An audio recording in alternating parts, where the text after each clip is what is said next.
Bueno, hola, buenas tardes, espero se encuentren muy bien.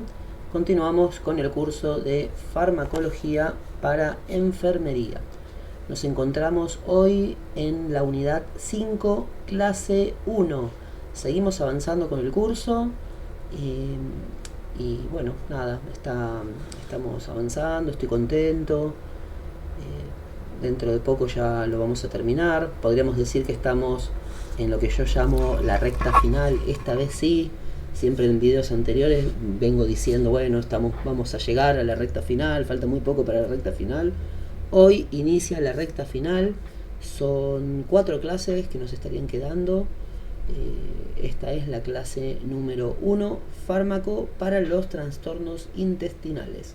Recordemos que estamos dentro del marco de Instituto MAP, o sea, por mi nombre y apellido, el profesor Miguel Ángel Peñarrocha, y hay una institución que es quien brinda los certificados, ¿sí?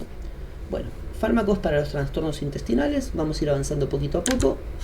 Cualquier duda igual me pueden ir escribiendo por el chat o lo podemos hablar también por el grupo de WhatsApp o bueno, los que vean el video en diferido, quizás en el canal de YouTube, después también pueden escribir comentarios ahí mismo, ¿sí?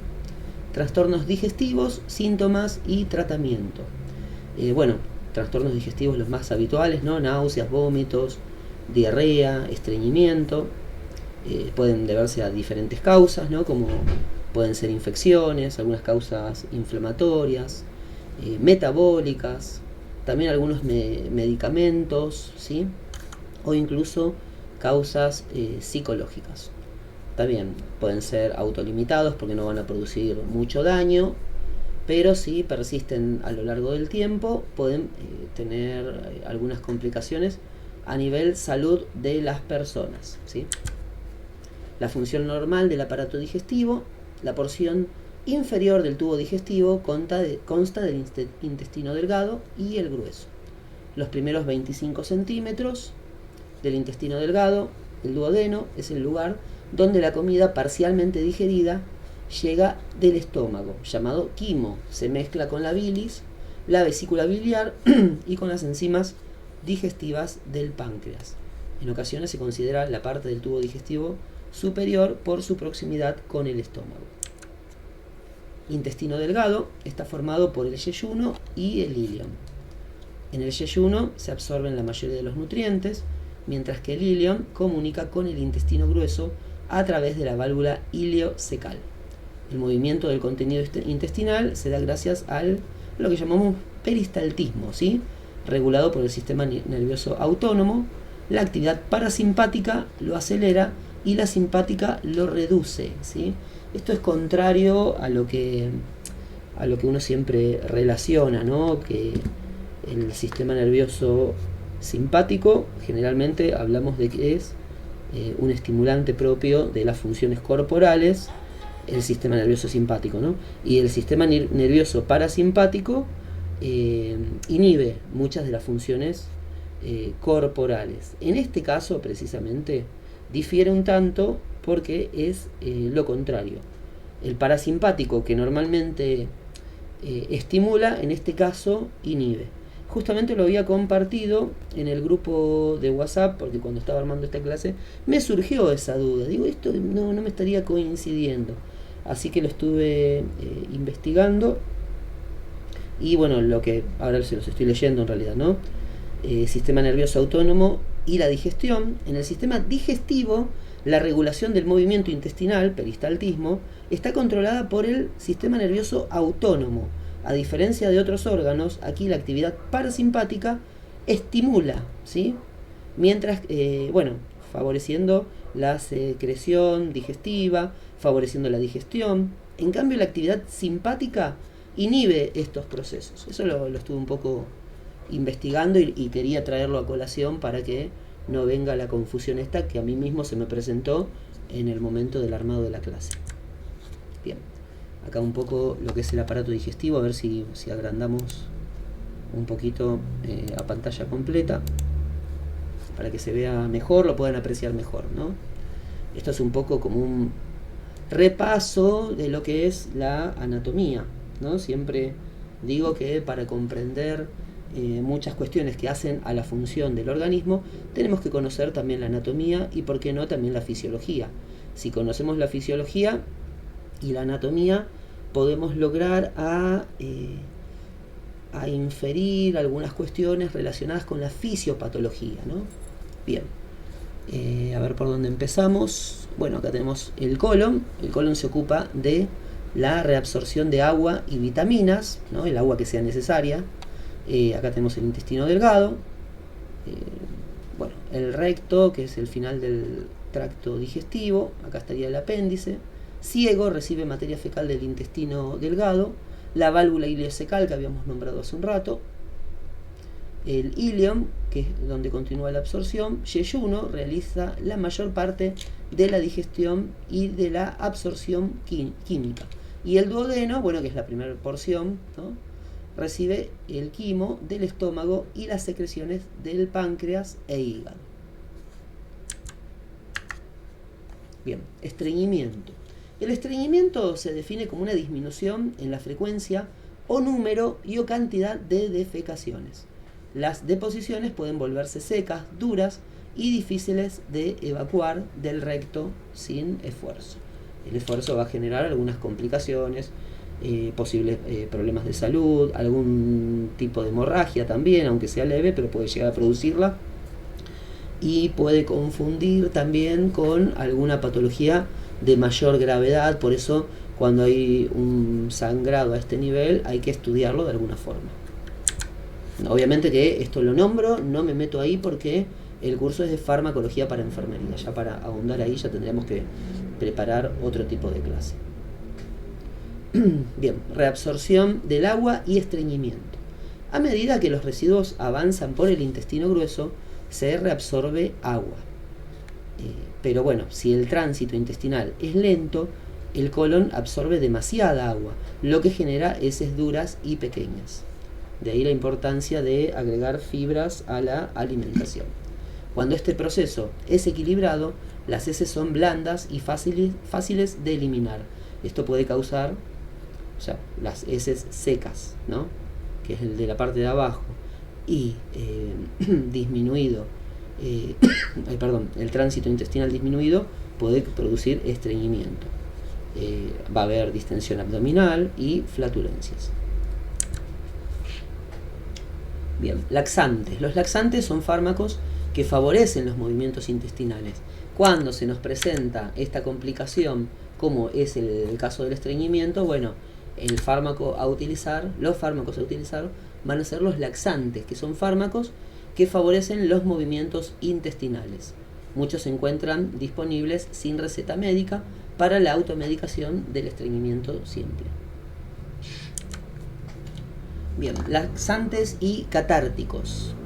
Bueno, acá nombramos alguno, como por ejemplo la metilcelulosa, el muciloide de pisilo, el policarbonato de calcio. Estos son los formadores de masa. Después tenemos los salinos y osmóticos, como el bisfosfato de sodio, hidróxido de magnesio, polietilengglicol. Bien. Después tenemos los estimulantes, como el aceite de castor, y los ablandadores de las heces, docusato. Bueno, después vemos cada uno con su vía de administración y algunos efectos adversos, como por ejemplo obstrucción esofágica o digestiva. Los salinos y osmóticos, hipermagnesemia, ¿sí?, los estimulantes, pérdida de fluidos y electrolitos. Esto de abajo, si bien algunos coinciden con diarrea, dolores abdominales, tipocólicos, estos que están acá abajo subrayados son los más graves, ¿no?, los que pueden producir complicaciones aún mayores, ¿sí? Bien, farmacoterapia de los laxantes.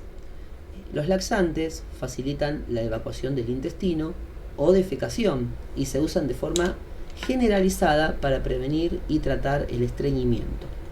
La catarsis es un término relacionado que implica un vaciado del intestino más intenso y completo. ¿Cómo se clasifican los laxantes? Ya lo habíamos nombrado en el primer cuadro que había aparecido. Acá los nombramos de nuevo. Por ejemplo, tenemos los formadores de masa, que absorben agua y aumentan el volumen fecal. Son seguros para uso crónico. El Psyllium y la metilcelulosa. Tenemos los ablandadores de las heces, que favorecen la mezcla de agua y grasa en las heces. Se usan más como prevención, por ejemplo para posoperatorios. Los estimulantes, que irritan la mucosa intestinal para aumentar el peristaltismo, como por ejemplo ahí tenemos los xenócidos y el bisacodilo. Los osmóticos o salinos atraen el agua al intestino por ósmosis, tienen un efecto rápido entre 1 y 6 horas. Y ahí tenemos la lactulosa, famoso nombre comercial, ¿no? El lactulón, que ese es el de uso muy habitual en nuestra práctica diaria. Y después tenemos los laxantes herbarios, que son naturales, de venta libre, y son de uso frecuente para autotratamiento. Y acá tenemos la famosa cáscara sagrada, que es muy conocido para aquellas personas que pasan mucho tiempo, van a buscar en la herboristería algunos productos. Bien, fármaco prototípico elegido, muciloide de Psyllo. Acá hay después una cuestión, si mal no recuerdo, cuando preparé la clase lo estuve estudiando, lo estuve viendo, pero bueno, ahora vamos a llegar si es que la escribí. Y si no, después se las voy a pasar también como una mención aparte, ¿sí? Bien, acciones y usos. El Psyllium, o Psyllium, ¿no? La P no sonaría. Deriva de un producto natural, que son las semillas de Xanthem. Al igual que otros laxantes formadores de masa, este fármaco es una fibra insoluble que es indigerible y no se absorbe en el tracto gastrointestinal. Cuando se toma una cantidad suficiente de agua, este medicamento se hincha, ¿no? Aumenta su volumen, lo que va a producir un aumento en el tamaño de la masa fecal también. Cuanto mayor es la masa fecal, más estimula el reflejo de la defecación. De esa forma sale más fácil la materia fecal. Puede necesitarse varias dosis durante 1 a 3 días para lograr un efecto terapéutico. El uso frecuente puede producir una pequeña reducción del colesterol en sangre. Modificado, ahora sí.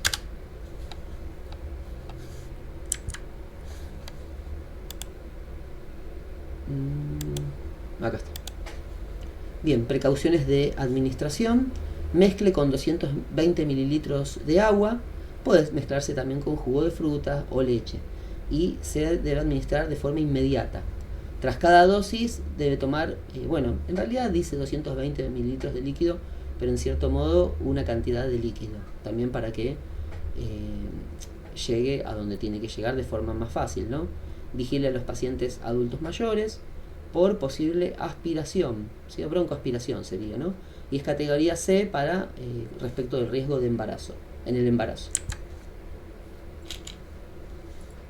Bien, farmacocinética, inicio de acción, 12 a 24 horas, o sea, no es una acción inmediata, ¿no? Tarda entre 12 y 24 horas, pico de acción 1 a 3 días, vida media es desconocido y duración del efecto también es desconocida.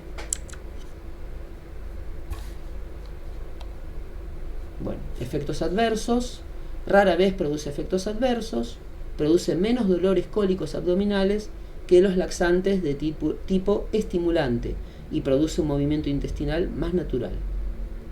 Si se toma con poca agua puede producir obstrucción en el esófago o el intestino. De ahí la importancia de administrar esos dos. Recuerdan que se tomaba con 220 mililitros, después se mezcla, ¿no? Se toma, después de la ingesta del medicamento hay que tomar otros 220 mililitros, que sería aproximadamente un vaso de agua. Contraindicaciones. No debe administrarse en pacientes con dolor abdominal no diagnosticado, o sea, hay que ver la causa del dolor abdominal, por eso no se debería administrar. Cuando hay obstrucción intestinal o impactación fecal. Al haber obstrucción intestinal, una no se va a absorber, no va a pasar por donde tiene que pasar, y la materia fecal tampoco va a pasar si hay impactación fecal, ¿sí? Porque no va a ser del todo efectivo. Y encima produce aún mayor volumen. Por lo tanto, mayor distensión abdominal y mayor riesgo de complicaciones. Interacciones. puede disminuir la absorción y los efectos de la warfarina, que es un anticoagulante, ¿no? La digoxina, la nitrofurantoína, antibióticos y salicilatos. Bien, ahí terminamos con los laxantes. Ahora vamos a otro punto. Empezamos hablando de la diarrea. La diarrea es un aumento en la frecuencia y fluidez de las deposiciones. Recuerdo cuando estudiaba en algún momento, cuando estudié enfermería, hablaban de 5 a más deposiciones líquidas. Al igual que el estreñimiento, la diarrea no es una enfermedad, sino un síntoma de un trastorno subyacente. Bien, diarrea, mecanismos de defensa y abordaje terapéutico. Cuando el intestino grueso no reabsorbe adecuadamente el agua, las heces se vuelven líquidas, dando lugar a la diarrea. Al igual que el estreñimiento, suele ser un trastorno autolimitado que no requiere un tratamiento farmacológico. De hecho, en realidad se interpreta como un mecanismo de defensa, es como la tos, ¿no? Vieron que cuando uno tose, uno no puede tomar un antitusivo. ¿Por qué? Porque en realidad la tos es una defensa del organismo. Y bueno, la diarrea es exactamente eso. No porque tenga diarrea ya voy a tomar un antidiarreico, porque en realidad es el cuerpo que está actuando, tratando de eliminar algún microorganismo patógeno que puede estar alterando la flora intestinal. Por eso se produce la diarrea. O sea, mecanismo natural de defensa. Y ahí lo dice. Sin embargo, si la diarrea es prolongada o severa, sobre todo en niños, ¿no? Porque puede provocar pérdidas importantes de líquidos, electrolitos, ¿no? Con algunas alteraciones.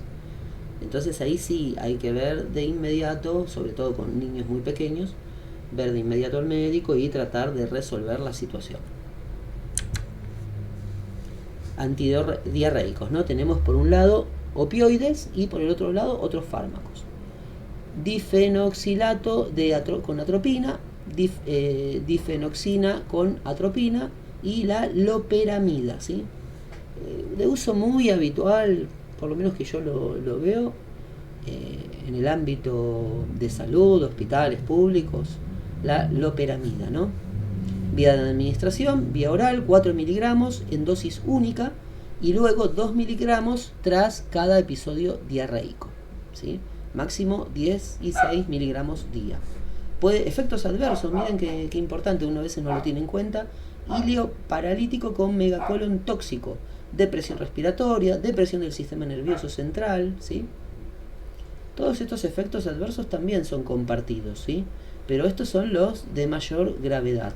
Somnolencia, inestabilidad, náusea, mareo, sequedad de la boca y estreñimiento. En este caso, los de la atropina.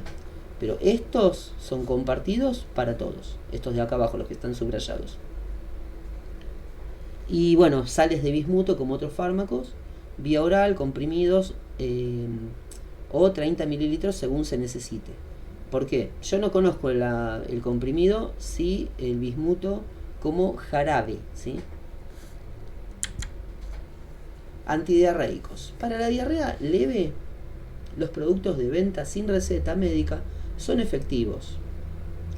Para los casos crónicos o graves, los opioides son los agentes antidiarreicos más eficaces. Bien, farmacoterapia con antidiarreicos. La farmacoterapia relacionada con la diarrea depende de la gravedad de la enfermedad y de los factores identificables. Si la causa es una enfermedad infecciosa, está indicado un fármaco antibiótico o antiparasitario también. Y el fármaco prototípico elegido es el difenoxilato con atropina. Acciones y usos, precauciones de administración, farmacocinética, efectos adversos, contraindicaciones, interacciones y tratamiento de la sobredosis. Ahora vamos a ver cuando lleguemos al tratamiento de la sobredosis qué dice. Eso me interesa. Todo interesa, pero bueno, es como que quiero ver eso. Siempre es una pregunta que hace ahí Mavi, que está acá en nuestra clase, y ella siempre pregunta eso. A veces no hay respuesta porque no hay en sí un antagonista específico, pero ahora vamos a ver qué pasa. Si lo escribí debe ser porque está, pero veremos. Veremos, después lo sabremos. Acciones y usos. El principal ingrediente antidiarreico es el difenoxilato. O sea, ese sería el principio activo. Al igual que otros opioides, el difenoxilato ralentiza el peristaltismo, dando tiempo para que se reabsorba más agua en el colon y se produzcan heces más sólidas. Actúa entre 45 a 60 minutos. Es efectivo para la diarrea moderada o grave, pero no se recomienda en niños. La atropina no se añade por su efecto anticolinérgico, sino para que el paciente no tome demasiada cantidad del fármaco. En alta dosis puede observarse los efectos anticolinérgicos de la atropina, que incluyen somnolencia, sequedad de la boca y taquicardia. Precauciones de administración. Es categoría C de riesgo en el embarazo. Farmacocinética. Inicio de acción 45 a 60 minutos. Pico de acción 2 horas. Vida media 4,4 horas. Y duración del efecto de 3 a 4 horas. Efectos adversos. Al contrario que la mayoría de los opioides, el difenoxilato no tiene propiedades analgésicas y tiene un potencial de abuso extremadamente bajo. O sea, riesgo potencial de abuso extremadamente bajo. Algunos pacientes pueden tener mareo, somnolencia. No deben conducir ni operar con maquinaria peligrosa hasta que desaparezcan los efectos del fármaco. Contraindicaciones. Incluyen hipersensibilidad al fármaco, como todos los fármacos que tengan hipersensibilidad estarían contraindicados. Enfermedad hepática grave, por el tema del metabolismo hepático que ya veníamos hablando en clases anteriores. Ictericia obstructiva, deshidratación o desequilibrio electrolítico grave. También glaucoma de ángulo estrecho y diarrea asociada a colitis pseudomembranosa. Interacciones. El difenoxilato con atropina interactúa con otros depresores del sistema nervioso central, como el alcohol, y ahí van a producir efecto sedante. También cuando se administra con inhibidores de la MOA, que es el monoamino oxidasa, el difenoxilato puede producir crisis hipertensiva. Tratamiento de la sobredosis.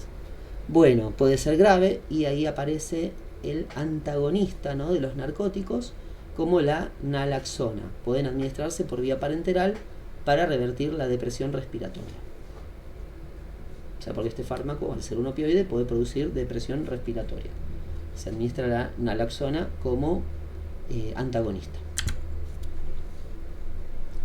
Farmacoterapia en enfermedad inflamatoria intestinal, ¿no? Y ahí, bueno, enfermedad de Crohn y colitis ulcerosa. La enfermedad inflamatoria intestinal incluye dos condiciones principales: la enfermedad de Crohn y la colitis ulcerosa. Estas enfermedades se caracterizan por síntomas que van de leves hasta severos. Hay periodos de remisión donde no habría enfermedad aparente y periodos de exacerbación donde es más vista la enfermedad, más grave, mayores complicaciones, mayores riesgos, ¿sí?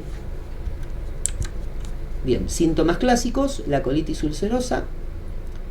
Los síntomas más comunes incluyen dolores tipo cólicos, deposiciones frecuentes, puede haber pérdida de peso, diarrea con sangre, fiebre alta y deshidratación.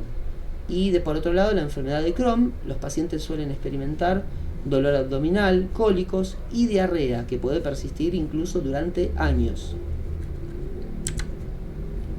Tratamiento farmacológico. Recordemos que estamos con enfermedad inflamatoria intestinal, se divide en dos: enfermedad de Crohn y colitis ulcerosa. Y ahí vamos con el tratamiento farmacológico. Implica el uso de diferentes fármacos que se adaptan a las características específicas de cada enfermedad. El objetivo del tratamiento es reducir la inflamación, controlar los síntomas y lograr periodos prolongados de remisión. Fármaco prototípico: linaclotida, que es un agente para el síndrome del intestino irritable con estreñimiento. Y bueno, vamos a hablar de todos estos puntos: acciones y usos, precauciones. Acciones y usos. La linaclotida es uno de los fármacos indicados para el síndrome del intestino irritable con predominio de estreñimiento. Es un agonista de la guanilato ciclasa C, que al activarse incrementa la secreción intestinal de líquido y mejora el tránsito intestinal. De esta forma se va a aliviar el dolor y la constipación. Bueno, está disponible solo en cápsulas. Precauciones de administración: administrar 30 minutos antes del desayuno con un vaso grande de agua, no masticar ni abrir la cápsula. Esto es por una cuestión de absorción, de dónde se tiene que absorber, ¿sí? Contraindicado en menores de 18 años, evitar su uso si hay sospecha de diagnóstico de obstrucción intestinal. Farmacocinética: inicio de acción dentro de los primeros días, generalmente en la primera semana. Pico de acción no determinado con precisión. Vida media: se degrada rápidamente en el intestino sin absorción sistémica significativa. Y duración del efecto: sostenido mientras se mantenga la administración diaria. Mientras se administre se va a mantener el efecto. Después se va perdiendo. Efectos adversos: bien, diarrea hasta el 20% de los casos. Otros: distensión abdominal, gases, dolor abdominal, urgencia fecal. Y diarrea raramente se puede producir. Raramente puede causar deshidratación. Contraindicaciones, ya habíamos dicho, en menores de 18 años: obstrucción intestinal, hipersensibilidad al principio activo, como todos los fármacos. Interacciones: no se han registrado interacciones significativas con otros medicamentos. La diarrea inducida podría afectar la absorción de otros fármacos de estrecho margen terapéutico. Categoría de embarazo: no hay estudios adecuados, por eso no estaría recomendado durante el embarazo, o la lactancia misma, por no haber estudios que comprueben su seguridad o no. Bueno, no hay antídoto específico. En caso de sobredosis se indica tratamiento sintomático y soporte general. Bueno, ahora tenemos los antieméticos, otro tipo de fármaco intestinal. Se usan hasta 8 clases distintas para prevenir náuseas y vómitos. Muchos de estos actúan inhibiendo los receptores cerebrales de la dopamina o la serotonina. Bien, náuseas y vómitos, opciones de tratamiento. El tratamiento de las náuseas y los vómitos tiene una amplia cantidad de antieméticos que se pueden llegar a usar, ¿sí? Y va a depender un poco de la causa que produzca el deseo, de vomitar, el reflejo. No es un deseo, sino es un reflejo, perdón. Para casos leves, como náuseas y vómitos, existen opciones de automedicación. También pueden incluir antiácidos, difenilhidramina, que también tiene una función antiemética, remedios herbales como la hierbabuena y el jengibre. Sin embargo, las náuseas y vómitos severos o persistentes requieren atención médica y prescripción de medicamentos específicos. Bueno, antieméticos seleccionados, ¿sí? Tenemos por un lado los antagonistas de los receptores de las neurocininas. Después tenemos antagonistas de los receptores de la serotonina y anticolinérgicos antihistamínicos. Bueno, vamos a nombrar los principales. Acá el elegido para mí sería el ondansetron, ¿no? ¿Por qué? Porque ese sí, seguramente Mavi, que está en la clase, lo debe haber visto, lo debe haber escuchado y lo debe haber administrado incluso en su vida diaria laboral, ¿sí? Vía oral, 4 miligramos 3 veces al día, y puede producir como efectos adversos arritmias, síntomas extrapiramidales. Después, por otro lado, tenemos los anticolinérgicos antihistamínicos, y ahí tenemos la escopolamina, que es el tercero, la difenilhidramina también, ¿sí? Y la hidroxinina. Estos son los principales, los más conocidos, más habituales. Después tenemos, seguimos, ¿no?, con estos fármacos, con los antieméticos, ¿no? Las benzodiazepinas, como el lorazepam, también tiene su efecto antiemético, ¿sí? No lo estudiamos desde ese punto, pero también lo tiene. Después tenemos, a ver, vamos con otro, las fenotiacinas, y ahí tenemos la metoclopramida, de uso muy habitual, más que habitual, y los glucocorticoides, y ahí entraría la dexametasona. A pesar de que no se suelen administrar en el ámbito terapéutico con esa función, sino con otra, pero tenemos que saber que también tienen efecto antiemético. Bien, la metoclopramida es el antiemético elegido, ¿no? Justamente es uno de los más conocidos y habitualmente usados en el ámbito de atención hospitalaria. Acciones y usos. Se utiliza para el tratamiento de náuseas, vómitos de origen diverso, para el reflujo gastroesofágico, gastroparesia diabética, preparación para estudios radiológicos del tubo digestivo, y está disponible en comprimidos, gotas orales, ampollas, ¿sí? Comprimido en mi práctica habitual no lo he visto, pero puede ser que haya, no estoy seguro, yo no lo he visto. Sí, gotas, que se utilizan mucho en pediatría, y ampollas. Y ahí en guardia, por ejemplo, lo administramos intramuscular muchas veces. Precauciones de administración: administrar 30 minutos antes de las comidas. No se recomienda el uso de por más de 5 días seguidos. Categoría B de riesgo de embarazo. Usar con precauciones en pacientes con antecedentes de trastornos extrapiramidales. Efectos adversos: somnolencia, astenia, mareos, ¿sí? Efectos extrapiramidales como distonía, acaticia, parkinsonismo, especialmente en jóvenes o con tratamiento prolongados. También puede producir diarrea, molestias gastrointestinales, hiperprolactinemia, que puede causar galactorrea o alteraciones menstruales incluso. Fíjense en los efectos adversos, ¿no? Todo lo que puede producir. Uno piensa, no, es una metoclopramida, no es nada, pero es. Todos los medicamentos tienen esa cuestión. Lo que pasa es que uno no está estudiando ni buscando qué puede producir o qué no. Solo el efecto que nosotros deseamos. Contraindicaciones: hipersensibilidad a la metoclopramida, hemorragia, obstrucción o perforación gastrointestinal, epilepsia, antecedentes de disinesia, movimientos incontrolables, ¿no? Es la disinesia.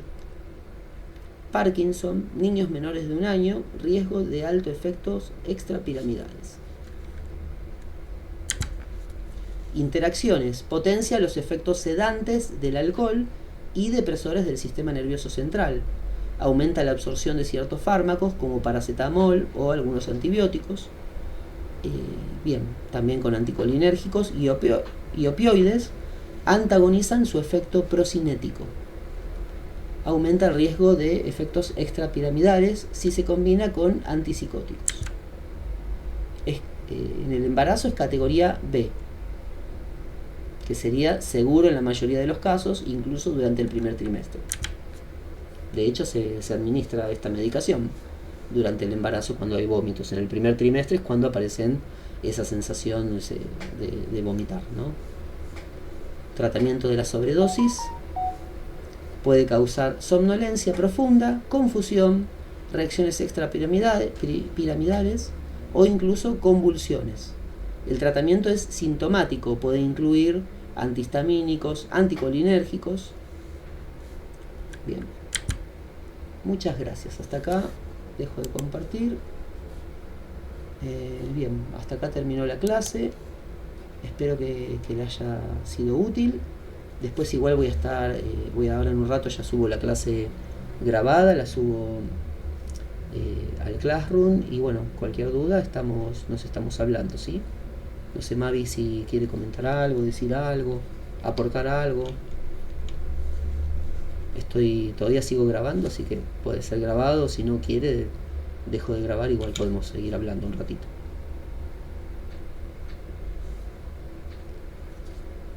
Espero no haber ido muy rápido. Bárbaro, perfecto. Dedito así. Así que bueno, dejo de grabar un segundito.